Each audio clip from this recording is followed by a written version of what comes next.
राधा अपने माता पिता की बहुत लाडली थी। 3 बड़े भाइयों की अकेली बहन थी। कोई भी चीज मांगने पर उसी वक्त उसके सामने हाजिर हो जाती। पूरे घर में रौब था उसका। पूरे परिवार और नौकरों पर राजकुमारी की तरह हुक्म चलाती थी राधा। स्कूल में भी पूरा रौब था उसका। बड़े घर की लाडली जो थी वह। ऐसे ही उसने कॉलेज में दाखिला लिया। उसके ठाठ बाट, बड़ी गाड़ी में आना जाना, हर दिन नया फैशन देखकर हर कोई उससे दोस्ती करना चाहता था। थोड़े ही दिनों में उसके बहुत से दोस्त बन गए। पूरे कॉलेज में उसकी अपनी ही एक पहचान थी। एक दिन उसके घर एक रिश्ता आया। खानदानी लोग थे और पापा की पुरानी जान पहचान थी उनके साथ। राधा के साथ कोई जबरदस्ती नहीं थी, पर राधा ने फिर भी हाँ कर दी, क्योंकि वह अपने परिवार से बहुत प्यार करती थी। वह जानती थी कि वह लोग उसका अच्छा ही सोचेंगे। लड़के का नाम राजू था। राजू काफी पढ़ा लिखा और समझदार लड़का था। ससुराल वाले भी बहुत अच्छे थे। ससुराल में राधा की जगह वैसी ही थी जैसी कि मायके में। कोई भी कार्य राधा की सलाह के बिना नहीं होता था। सबकी लाडली बहू थी वह। फिर उसके घर एक बेटे का जन्म हुआ। राम राधा को जान से प्यारा था। पोता पाकर ससुराल वाले तो फूले नहीं समाते थे। राधा कभी कभी सोचती कि उसकी किस्मत कितनी अच्छी है। उसका हर अपना उसे कितना प्यार करता है। चाहे जीवन में कैसा भी समय आए, मेरे अपने हमेशा मेरे साथ हैं। मैं कभी अकेली नहीं हो सकती। कितनी खुशकिस्मत हूँ मैं। पर शायद राधा की खुशियों को उसकी अपनी ही नजर लग गई थी। एक दिन वह मायके जाने की जिद कर बैठी। राजू को बहुत काम था, लेकिन वह फिर भी उसे ले गया।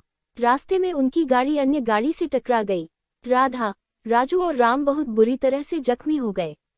काफी दिनों के इलाज के बाद राजू और राम तो ठीक हो गए, लेकिन राधा पूरी तरह ठीक ना हो सकी। सर पर चोट लगने के कारण वह अपनी आंखों की रोशनी खो बैठी। अब राधा की किस्मत जैसे उल्टे पांव चलने लगी। मायके वाले कुछ दिनों तक उसे मिलने आते रहे, फिर कभी कभार फोन ही करके पूछ लेते कि अब कैसी हो। धीरे धीरे ये सिलसिला भी कम हो गया।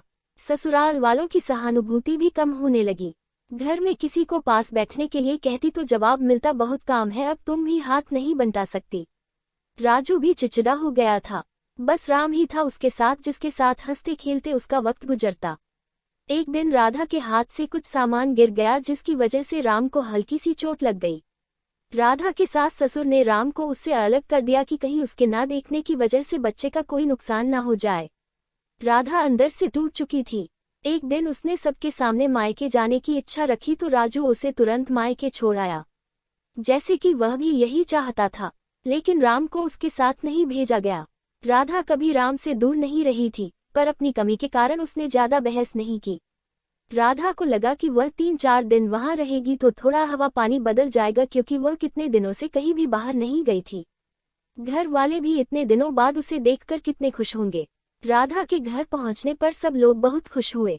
खाने में सब कुछ राधा की पसंद का ही बना था। उसने अपने मम्मी पापा और भाई भाभीयों से दिल खोलकर बातें की। उनके छोटे छोटे बच्चे भी बुआ के साथ घुल मिल गए थे। रात को सोने के वक्त जब वह कपड़े बदलने लगी तो उसे पता चला कि उसका बैग तो बहुत भरा हुआ था। वह सब समझ गई। वह बहुत उदास हो गई। कुछ दिनों तक तो सब ठीक रहा, फिर जैसे सब बदलने लगा। सबका व्यवहार बदल रहा था। वह लोग जैसे थक चुके थे उससे। सब लोग घूमा फिरा कर पूछने लगे कि राजू कब आ रहा है उसे ले जाने। वह बहाना बना देती, जबकि वह जानती थी कि उस घर में अब उसके लिए कोई जगह नहीं। राधा से चलते वक्त कुछ न कुछ नुकसान हो जाता। थोड़ी बहुत टोकाटाकी उसे सुनाई देती, वह टाल देती। एक दिन उसके हाथ से लगकर एक कीमती फूलदान टूट गया। छोटी भाभी ने बहुत हंगामा मचाया। राधा के माता पिता रोज रोज के झमेलों से तंग आ गए थे। उन्होंने राजू को खुद से फोन कर दिया। राजू राधा को अपने घर ले गया। राधा को अपने परिवार वालों से ये उम्मीद न थी। जिस राधा के कहे बिना घर में एक पत्ता भी नहीं हिलता था, उस घर के लिए वह बोझ बन चुकी थी। राजू के साथ ससुराल आते वक्त वह बहुत खुश थी, क्योंकि वह अपने घर जा रही थी, अपने जिगर के टुकड़े राम के पास। परंतु ये खुशी भी कुछ पल की ही थी। सारा बंदोबस्त पहले ही किया हुआ था। राधा को सीधे ऊपर वाले कमरे में पहुंचा दिया गया। राम से दूर रहने की सख्त चेतावनी दी गई। एक कामवाली औरत को उसकी जिम्मेदारी सौंपी गई, जो उसके खाने पहनने जैसी जरूरतों का ध्यान रखती। राधा हर वक्त चुपी रहती, कभी कभी कामवाली से थोड़ा बतिया लेती। उसके जरिए राम का पता चल जाता। सबकी लाडली बेटी और बहू सबके लिए लाडली से बोझ बन चुकी थी।